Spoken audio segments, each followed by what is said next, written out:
Yeah, that's right, guys. There's some breaking news that happened earlier today at 3 o'clock p.m. that 3 teams are going to be cut today from our athletic program. That includes football, men's, and women's golf. Leif, I know some really nice temperatures don't matter when you're playing football indoors, but it is high school state championship season. What can you tell me, Leif? Well, one team in our area has been an outstanding performance in the playoffs, and will their ride continue into success? I'll have more with highlights coming up after the break with the LaCrosse Spartans football team. The West Salem football team is trying to mirror what the program did in 2017 when the school won its first MVC crown. Last year was not as kind to the Panthers after they started 6-1 and then dropped their final 3 games, including an early playoff exit in Level 1. Minnesota Axe facility will be opening up this Thursday here in Monticello Movie Theater, where many people have their chance to throw an axe at the target.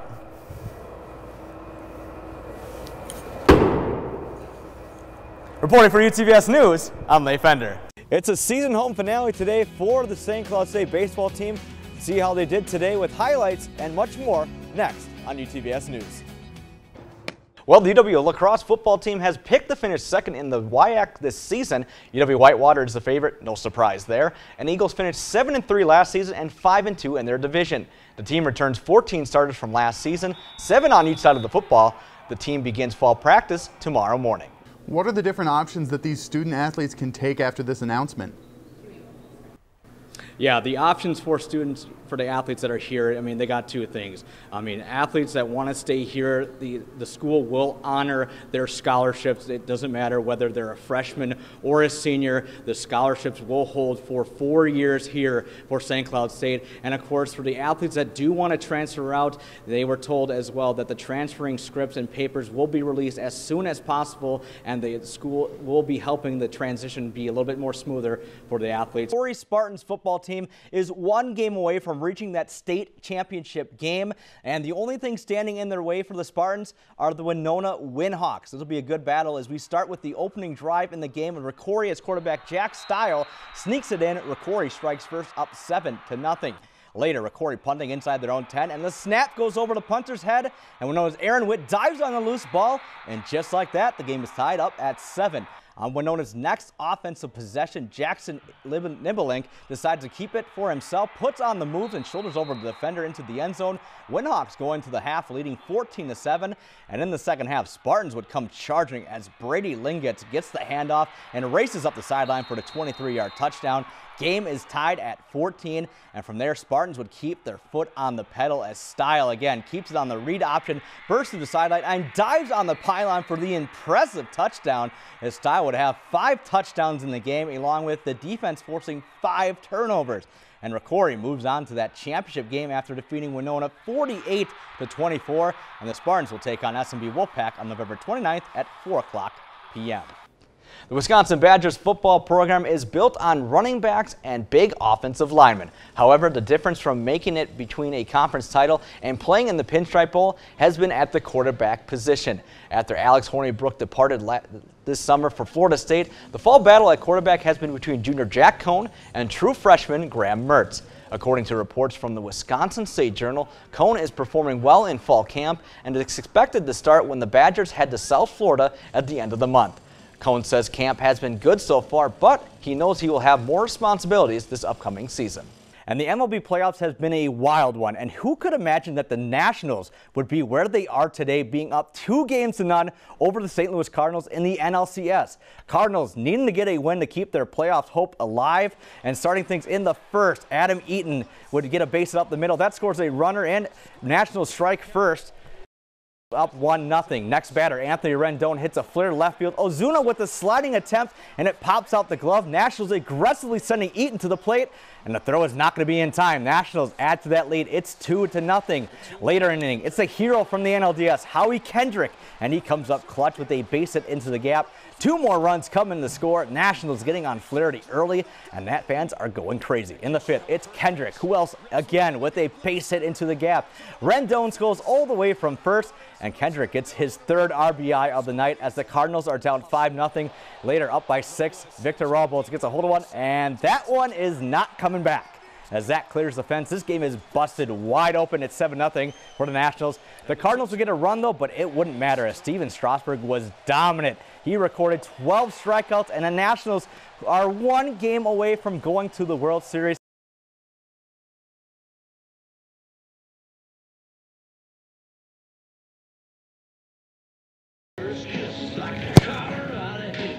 For SCSU kicker Adam Stage, playing college sports is something you dream of, but to break a school record is an incredible feeling.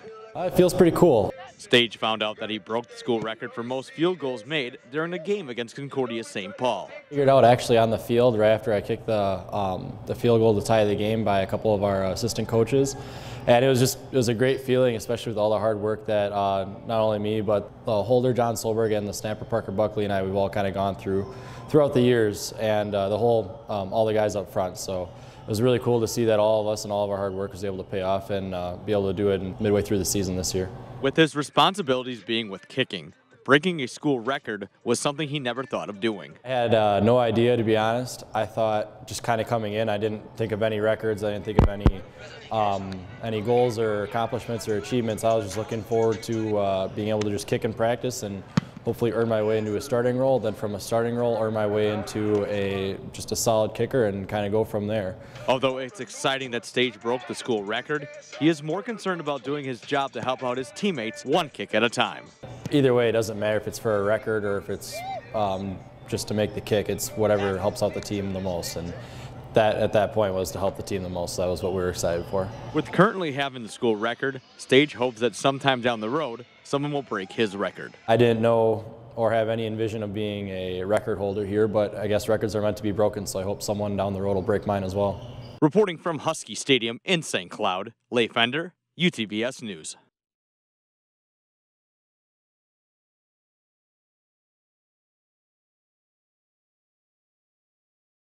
On Bartlett, instead finds Brindley, top of the key, head fakes a man by, goes to the right, elbow, puts up the jumper and knocks it down. Brindley Tyson reached a milestone, scoring 1,000 points last Friday. A moment for him that he will not forget. Yeah, for sure. Like in the moment, it was kind of surreal. I didn't really process it just because I was so focused on the game and making sure we got the W, but kind of going out with my parents after and celebrating with my family and kind of talking about it. That was the 42nd player in school history to do it. It kind of speaks volume, and yeah, I'm humbling to be able to do that. With reaching his successful milestone, Tyson knows that he wouldn't be where he's at without the hard work of his teammates. Yeah, I'm humbling to be able to do that, but also have to give credit to my teammates just because I have an easy job. Just a lot of what I do is catch and shoot, but they put me in good positions, set good screens, give me the ball on time, and so it's really a tribute to them as well. And for head coach Matt Reimer, he explains how Tyson's hard work has pushed him to where he's at. Well, it's special to see all the hard work pay off and how hard Bryn has worked to get there. You know, Bryn came in out of high school with a lot of accolades, hometown boy, and didn't get to play a lot his first 2 years because he was behind some really good players.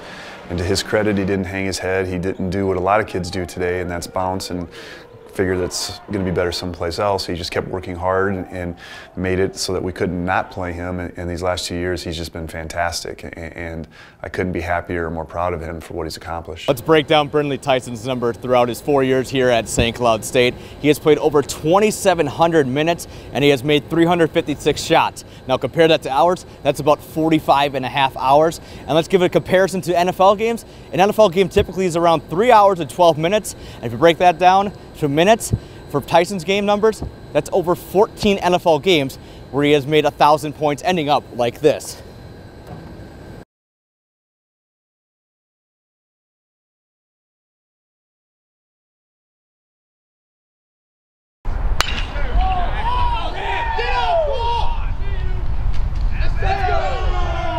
It may be fall, but it hasn't stopped the SCSU baseball team to hit the field in the offseason. I'm real excited. It's always a good time here playing against each other. Red-White series, best time in the fall.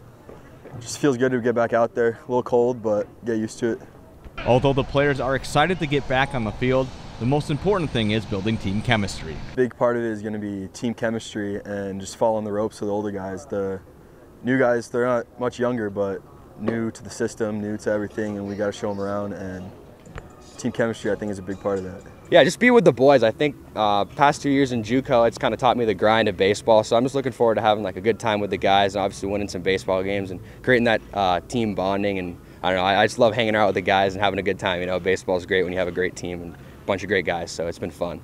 And from assistant head coach Steven Saratori, the most important thing is having with fall scrimmages is figuring out who they are as a team. We have a lot of question marks right now, but it's a great opportunity for these guys to kind of show off what they can do and really try to play for a spot in the spring. And there's not one spot that's for sure yet, but I think some guys are embracing that and kind of taking that upon themselves to kind of go earn a spot. Despite having a lot of players graduate, the team still has high expectations with a deep run in the postseason. From last year, I think getting to the regional was huge, and getting past the regional this year is the goal, getting to the World Series. I mean, it'll be tough, but I think we got the team to do it. I mean, the expectation is to be in a regional and have a chance at the World Series. I mean, you look at what St. Cloud has done in the past and made 4 out of 5 regionals the last 5 years. I mean, that's a priority for us. Reporting from Joe Faber Field in St. Cloud, Leif, UTVS News.